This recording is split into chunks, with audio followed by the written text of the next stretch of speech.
24,000 years ago, the world is trying to kill you. The temperature has plummeted 9 degrees below anything modern humans have ever experienced. Glaciers the size of continents are grinding across North America and Europe, swallowing everything in their path. The wind cuts through you like a blade. One night, exposed without shelter, and you die. One failed hunt, and your family starves. This is the last glacial maximum, the coldest period Earth has seen in hundreds of thousands of years, and you are standing right in the middle of it. The Neanderthals are already gone. These were robust, cold-adapted humans who dominated Europe for hundreds of thousands of years. They had bigger brains, thicker bones, and bodies built for ice. They should have outlasted everyone. But they vanished around 40,000 years ago, along with nearly every other human species on the planet. Only one lineage survives. Yours, Homo sapiens. The question is why? What do you have that they did not? The first problem is obvious. The cold itself. Not a chill, not uncomfortable weather. Brutal, relentless, bone-deep cold that will kill you in hours if you cannot defeat it.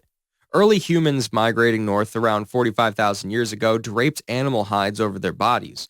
It worked, barely, but as the ice intensified, that approach stopped being enough. Loose skins let heat escape. Wind found every gap. Survival demanded something better. Then someone in southern Siberia invented the eyed needle. This tiny sliver of bone, no bigger than your finger, changed everything. Before the eyed needle, humans punched holes in hides with pointed bones, then threaded sinew through in separate motions. Clumsy, slow, the stitches were rough and loose. The eyed needle combined piercing and threading into one fluid action. Suddenly, humans could create tight, precise seams. They could build fitted, tailored clothing that actually conformed to the body. Layered garments trapped pockets of air against the skin. Air was an insulator. The more you can trap, the less heat you lose. Archaeological sites in Wyoming reveal that Ice Age hunters crafted needles from the bones of foxes, rabbits, lynx, and even the now extinct American cheetah. The clothing they produced rivaled the complex garments later worn by the Inuit, complete with insulating furs and careful construction designed to seal out temperatures that should have been insurvivable. This was not comfort. This was engineering for survival. At Cameron Grubgraben in Austria, archaeologists uncovered dozens of eyed bone needles dating to the peak of the last glacial maximum. The same site contained reindeer skulls with antlers still attached, proving these animals were hunted specifically in winter. Why winter? Because winter pelts are thicker. The fur is denser. The skin is more waterproof. These hunters were not opportunists grabbing whatever they could find. They were strategists targeting specific animals at specific times for maximum insulation value.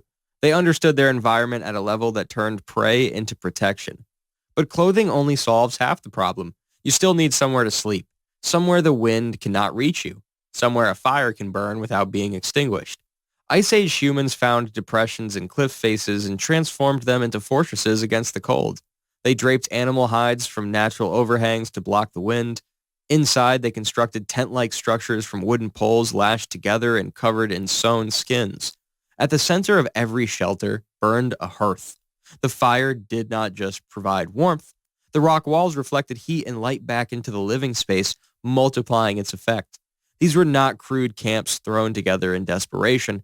They were engineered survival habitats built by people who understood thermodynamics before the word existed. During brief summers, hunters moved into the open steppes stretching from the Atlantic coast of Europe to Siberia. There, they built something even more extraordinary, dome-shaped huts partially dug into the earth, framed with mammoth bones and covered with sod or hides. Some of these mammoth bone structures were occupied for months at a time. These bones came from animals that could crush you without effort. Woolly mammoths stood 14 feet tall and weighed 10 tons. Their tusks stretched 9 feet long.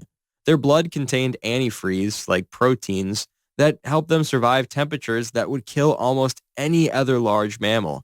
Saber-toothed cats like Smilodon had muscular builds designed for ambush and massive curved canines capable of puncturing thick hides.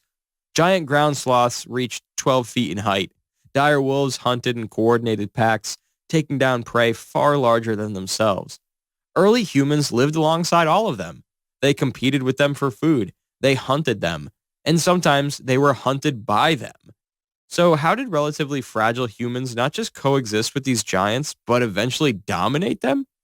The answer is the brain. Not just intelligence in some abstract sense, the ability to plan, to anticipate danger before it arrives, to think strategically across time. Anthropologist Brian Fagan argues that the most important advantage Homo sapiens possessed was foresight. Neanderthals were smart, they made tools, they cared for their injured, but evidence suggests they lived more reactively, responding to their environment moment by moment. Homo sapiens did something different. They anticipated. They prepared for winters that had not arrived. They planned hunts, seasons in advance. They thought about problems before those problems became fatal. This is where art becomes survival. The cave paintings at Lascaux and Chauvet in France are not just beautiful, they're textbooks. Modern wildlife biologists can look at those paintings and determine what season is depicted based on the animals' coats and postures. These ancient artists understood animal behavior so intimately that their knowledge encoded in pigment remains scientifically accurate 20,000 years later. Through art, music, dance, and ritual, critical information about seasons, migrations, edible plants, and weather patterns was passed down across generations. Culture was not entertainment, it was survival education compressed into forms that could be remembered and transmitted. Technology advanced alongside understanding. During the Upper Paleolithic period, humans developed the burin, a stone tool used to carve precise grooves into bone and antler. This allowed the production of lightweight spearheads, detachable harpoons, and interchangeable weapon components. A broken point no longer meant a ruined weapon. You could simply replace the damaged piece and keep hunting. This was modular technology. Early humans invented the concept of interchangeable parts tens of thousands of years before the Industrial Revolution. But even the best weapons meant close-range confrontation with animals that could kill you instantly. So humans added strategy. In eastern France, Ice Age hunters set fires each fall and spring alongside predictable migration routes. The flames funneled herds of horses and reindeer into narrow valleys where escape was impossible. Trapped animals could be killed efficiently with minimal risk. Archaeological evidence shows this coordinated strategy was repeated at the same locations for thousands of years. Generation after generation returning to the same killing grounds, using the same techniques, because they worked. This was not luck. This was institutional knowledge, preserved and perfected across millennia. None of this would have been possible without language. By the Ice Age, Homo sapiens possessed complex spoken language. Language allowed knowledge to be shared beyond what any individual could learn through experience. It allowed cooperation between strangers. It allowed the formation of social bonds that extended beyond immediate family groups. Shared identity meant larger communities. Larger communities meant more hunters, more defenders, more minds working on the same problems. Cooperation was not optional. It was the difference between survival and extinction. When the Ice Age finally ended, most megafauna species vanished. The mammoths, the saber-toothed cats, the giant sloths, the dire wolves. Scientific consensus points to the climate change as the primary driver. As glaciers retreated, habitats that had supported these massive animals for millions of years shrank and fragmented. Human hunting likely accelerated the decline, but the warming world had already destabilized the ecosystems these creatures depended on. Humans adapted. Genetic research published in Nature shows that Ice Age hunter-gatherers in Europe retreated to warmer refuges in Spain and Portugal during the coldest periods. When the climate warmed around 15,000 years ago, these groups repopulated the continent. They did not merely survive, they responded to the changing conditions and expanded. This is the pattern that defines our species. Unlike specialized animals locked into narrow ecological niches, Homo sapiens were generalists. They ate whatever was available, they invented tools to solve whatever problems they faced, they adjusted their behavior to match any environment. When conditions changed, they changed with them. Our ancestors did not survive the last glacial maximum through luck or physical toughness. They survived through innovation, cooperation, and the uniquely human ability to think beyond the present moment. They invented technology that defeated the cold, They built shelters that turned hostile landscapes into livable spaces. They developed hunting strategies that minimized risk and maximized reward. They created cultural systems that preserved knowledge across generations. They worked together in ways no other species on Earth could match.